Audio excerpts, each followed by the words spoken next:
sa kanila. Nagpagawa kasi ako ng report presentation sa mga empleyado ko. At yung isa sa kanila, nung makita yung report presentation, nagsimula na silang magbulungan. Ganun po kayo, Mr. Cruz. Maraming salamat. Ngayon, alamin naman natin ang pahayag ng dalawang empleyado na ito. Ma'am, bakit po ba ninyo pinaringgan ang inyong katrabaho? Ano po ba ang dahilan nito? Hindi naman sa nalalait ako, pero ang pangit kasi na ginamit niya sales presentation. Yan lang.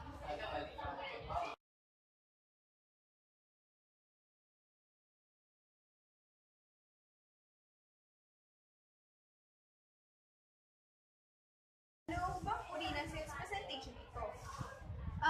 Ang sales presentation na ito ay standard memorized presentation.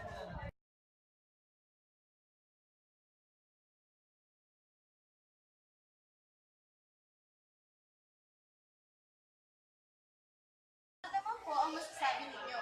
Tama siya.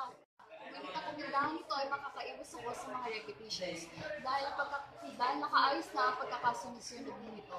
And it's actually safe time.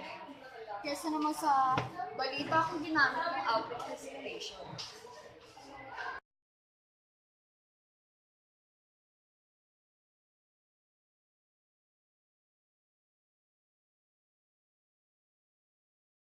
Ano?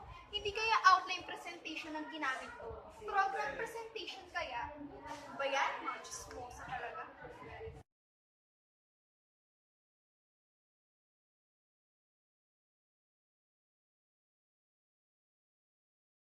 Naman na may punto kayo parehas pero hindi naman kayo huhusga.